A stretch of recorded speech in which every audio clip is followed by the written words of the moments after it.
tive a feliz notícia que a doutora Márcia e a Saudade estavam também abordando esse mesmo tema. Eu fiquei até um pouco sem saber como falar, porque as duas são catedráticas no assunto, então eu vou falar de uma forma bem sucinta, para que as duas venham fazer toda a abordagem técnica, né? Que eu já ouvi a palestra da doutora Márcia e eu já conheço, já sei que é muito relevante, sim, e contribui muito para nós mulheres e para toda a sociedade. Enfim, vir falar desse tema aqui na tribuna é motivo de muita alegria, mas também de muita tristeza. Muita alegria, porque nós sabemos que é um mês que fala-se muito, aborda-se muito esse tema, que dá mais ênfase, mas também ainda motivo de tristeza, porque por mais que é abordado, que é falado, agora com mais ênfase, porém, durante todo o ano é falado, mas muitas mulheres sofrem esse tipo de violência. E aí, ontem eu estava fazendo uma visita junto com o meu assessor em uma comunidade, e a gente citou esse tema, e ali, quando a gente veio retornando para cá, ele falou assim: nossa, porque essas pessoas são ingênuas, essas mulheres não têm tanto conhecimento, mas acredito que todos nós sabemos que isso aí não é só pela ingenuidade que essas mulheres sofrem, não. Muitas mulheres com formação alta, que têm diploma até mesmo de doutoras, elas também sofrem muito. E muitas vezes não entendem que ali é uma violência doméstica. Quem não conhece uma mulher que sofre, e muitas vezes quando a gente aborda, ela fala assim mesmo, é porque ele está com ciúme, é o jeito dele, e vai passando, e começa de um simples xingamento, simples entre aspas, né? Porque xingamento não é simples, mas para depois chegar até a morte. Então, esse é o motivo da minha tristeza. E nós, mulheres, por mais que nós estamos tendo a consciência, por mais que nós temos uma graduação mais elevada, nós ainda sofremos muito. Pode-se dizer que essas mulheres, muitos dizem que essas mulheres sofrem porque querem. Nós estamos nessa situação porque querem. Isso aí, elas estão permitindo. Porém, não é tão simples assim. Ninguém sofre porque quer.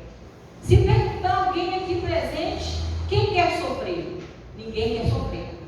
Mas muitas vezes a gente sabe que esse tipo de violência acontece por causa de uma prisão emocional.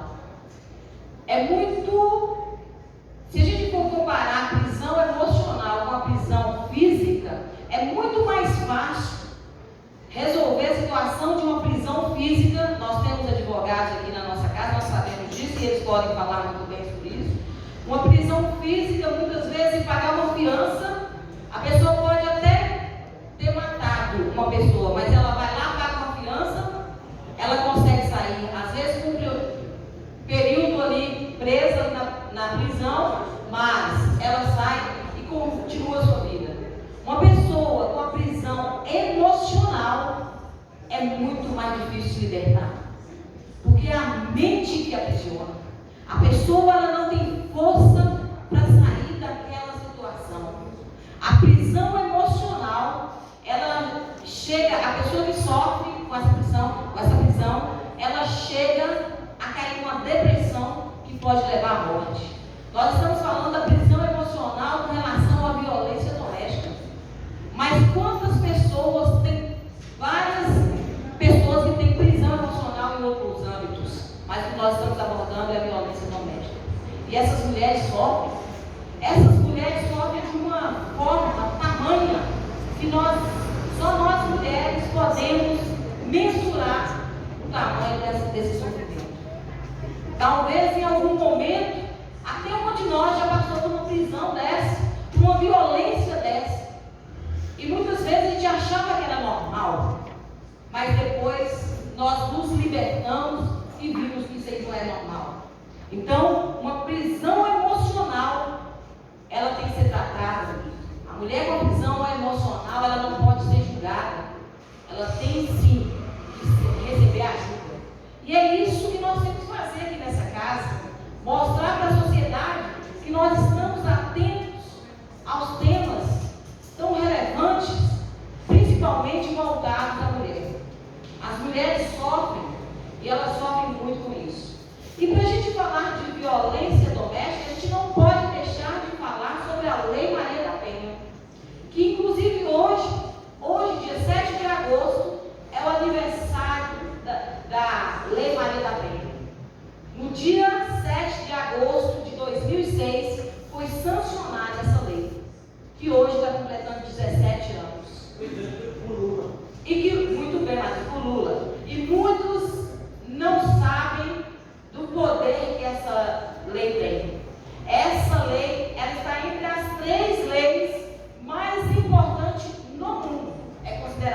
Maria da Penha, para quem não sabe, e acredito que muitos sabem, ela foi em homenagem a uma mulher que sofreu 23 anos no seu casamento, ela sofreu com violência doméstica.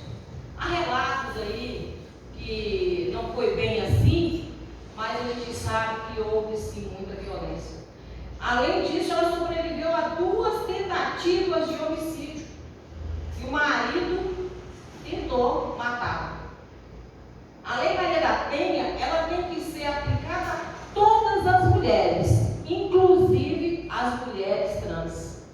Mulheres trans, que são aquelas que, né, biologicamente têm masculino, mas elas se consideram gênero feminino. Então, aplicadas a elas também. Mas existe, mas essa lei tão relevante, ela ainda não é suficiente, porque nós mulheres não temos a consciência da importância, e a violência permanece. A violência é cruel, e a violência está matando muitas mulheres, deixando muitos filhos órfãos. Dentre esses filhos, a maioria são crianças e adolescentes. Então, nós temos que repensar. Vamos analisar aqui as estatísticas. Por favor. Nós fizemos um slide aqui para falar alguns dados, que a doutora Márcia e a Soldado vão falar bem melhor sobre isso. Os dados de segurança pública indicam que em 2022 o Brasil registrou o maior número de casos de estupro, 74.930 estupros. Isso é uma violência bárbara, né? Que a gente não tem nem que questionar. 81% das mulheres não procuram nenhum serviço de atendimento após a violência. Por que elas não procuram? Por vergonha até mesmo dos vizinhos, dos companheiros, e a doutora Márcia pode falar isso aí depois, que muitas mulheres têm vergonha de ir às delegacias. Eu acredito que um futuro tem aqui em Janaúba uma delegacia separada para atender essas mulheres.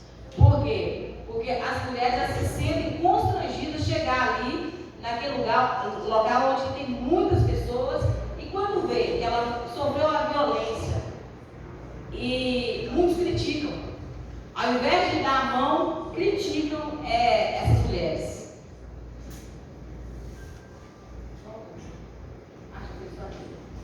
Então, a gente sabe que a violência está aí.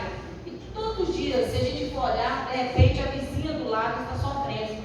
Portanto, essa violência contra a mulher, a violência é todo ato lesivo, todo ato que resulta em dano à saúde física da mulher, física, emocional e muito mais. As violências têm a violência física, psicológica, sexual, patrimonial e verbal, oral, né? Então, isso aí eu vou deixar para depois abordar isso aí, mas é só frisar, na violência sexual, não é simplesmente o estupro, né? Que cometer estupro é violência, não. Mas se tem um casal, se a mulher, ela não consentir o ato sexual, isso é uma violência. Se ela não consentir que o marido, o companheiro, tire o preservativo, isso é uma violência sexual. Às vezes, tem adolescentes, tem mulheres mais adultas, elas compartilham vídeos dela própria com o seu companheiro, aí de repente termina o relacionamento, e aí aquele companheiro começa a violentar, falar com a violência psicológica, falar que vai publicar isso aí. Publicar nudes, mesmo se não tiver terminado, se está ali os dois e compartilhar, isso é crime de violência sexual. Nós temos a violência patrimonial, que a violência patrimonial, de repente o marido, o companheiro ali, ele pega o telefone da companheira, joga no chão, quebra, isso é uma agressão. Se ele chega nervoso do lado de fora, coloca o pé, mete o pé na cadeira, na mesa, isso é violência patrimonial. patrimonial, fora xingamentos e muito mais que a gente já conhece. Então, todos nós temos que ficar atentos, porque muitas mulheres estão sofrendo.